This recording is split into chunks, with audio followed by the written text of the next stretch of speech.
পারলে মন থেকে ভালোবাসা আনলে থাক না। একটা মানুষকে এভাবে মেরে ফেলানোর তো আর কোনো মানে হয় না, তাই না? মানুষ যখন একটা মানুষকে ভালোবাসে তার সবটুকু জুড়ে শুধু ভালোবাসার মানুষটা থাকে, আর সেইখানে যখন সে আঘাত পায় আর সেই আঘাতটা যখন করে তার প্রিয় মানুষ, তখন এই কষ্টটা সহ্য করা যায় না। দরকার কি একটা মানুষকে কষ্ট দেওয়ার, তার কাছে একটা বদদোয়ার মানুষ হওয়ার? সারাটা জীবন হাতটা যদি ধরে রাখতে পারেন তাইলেই ধরেন। মাঝপথে যদি ছেড়ে চলে যাওয়ার ইচ্ছাই থাকে তাহলে আর প্লিজ শুধু শুধু একটা জীবন নষ্ট করবেন না। আপনার এই টাইম পাস হয়তো কারো সুন্দর জীবনটাকে শেষ করে ফেলবে। আর কেউই না অন্যকে ঠকিয়ে না ভালো থাকতে পারে নাই। আজ না হোক কাল, কাল না হোক পরশু, বিচার ঠিকই হয়েছে।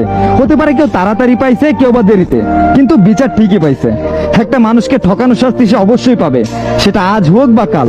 একটা মানুষকে ঠকানোর আগে প্লিজ একটাবার নিজের দিকে তাকাবেন। এই সেম জিনিসটাই যদি আপনার সাথে হয়, সহ্য করতে পারবেন তো? আর যদি পারেন সহ্য করতে, তাহলে নিঃসংকোচে অন্যকে ধোকা দেন। আর যদি মনে হয় না আমি পারবো না এই কষ্ট সহ্য করতে, তাহলে প্লিজ অন্য একটা মানুষকেও এভাবে কষ্ট দিবেন না। দিন শেষে আপনি যখন এই কষ্টটা পাবেন, তখন নিজেকে সব থেকে দোষী মানুষ মনে হবে। কারণ আপনি তখন বুঝতে পারবেন যে আপনার করা কাজের ফলই আপনি পাচ্ছেন। তাই সব বাদ দেন না। যদি পারেন মন থেকে ভালোবাসেন, আর যদি সেটা না পারেন, একটা মানুষকে মিথ্যা আশাও দেখানোর দরকার নাই, দূরেই থাকুন, তাও বলো।